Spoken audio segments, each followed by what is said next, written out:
یا می هلمړی شولې بیا زری زری شولې وګران کستر مې تا پسې ډنګې شولې عشق دیوانه یم عشق مستانه یم ژباړم ستا د مینې باب عشق ترانه یم حسن لري خپل ګل خپل نازولی ګل زه یم مین پتا مینه د سپېڅلی دل نعمت دی والله اکرام شهید شو اشنا اکرام نور دیدن نشته دی لاړو له دنیا اکرام حیا منرمه نشکا ورکران جانا نشکا ستا د لاسه ګرځما ځکه سرګردان نشکا ستا له بېلته نه ژاړم ورځ او شپه نه ژاړم رمه درپسې یاران ناز په زنګان نه ژاړم سلکی می زړه یاره ته مې یلې مه یاره غم دې لکه مالګه زه کړم اوبه اوبه یاره مات کړم بېلته نشته لمده مې پاڼه شته رحمت دې والله اکرام دین ته نظره نشته څنګه شوندن خدایا څنګه پر ژړه خدایا اوښکې مې رډې رډې څاڅي بې انتها خدایا عشق دې لمبه کړمه عشق دې اوبه کړمه داسې د بېلتون په راز عشق دې اخته کړمه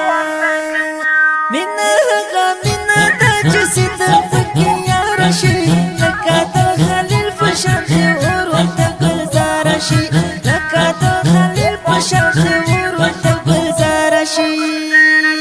مینا هغه مینا ده چې صدق پکې یار شي لکه د خلیل په شان دې اور ورته ګلزار شي لکه د خلیل په شان دې اور ورته ګلزار شي پاتې ارماني شوما خوار په زندګي شوما څنګه د یوازې کړم غم کې زنداني شوما څنګه نازواني دې کړه اوف بې وفایي دې کړه څنګه دې باور کړمه تیاره تنهایي دې کړه خیږي ته کندار لړې وازما نګار لړې نعمت والله اکرام د زړونو قرار لړې مرګ د شهادت ښکلی ژوند د خیرات ښکلی وطن دې زر مسلکي نصیب دې جنت ښکلی سرمې او یار ګرانه ګل مې دلدار ګرانه تا دې کړه د تن خود کې مړ کړم د انتظار ګرانه ستا مینې وژلی یم زړه د پاسته غلی یم امیر خان کریم یم ستا عشق اړولی یم ستا عشقې خمار یم په زړګي پرهار یم زه امیر خان کریمې تا پسې فنار یم شعر کې دې ستایي یاره خوند کوي بیخي یاره په اواز د خوش نصیب شاعر کریم یاره مینه هغه مینه ده چې صدق پکې یاره شي لکه د خلیل په شان دې اور ورته ګلزاره شي لکه د خلیل په شان دې اور ورته ګلزاره شي مینا هغه مینا ده چې صدق پکې یار شي لکه د خلیل په شان دې اور ورته ګلزار شي لکه د خلیل په شان دې اور ورته ګلزار شي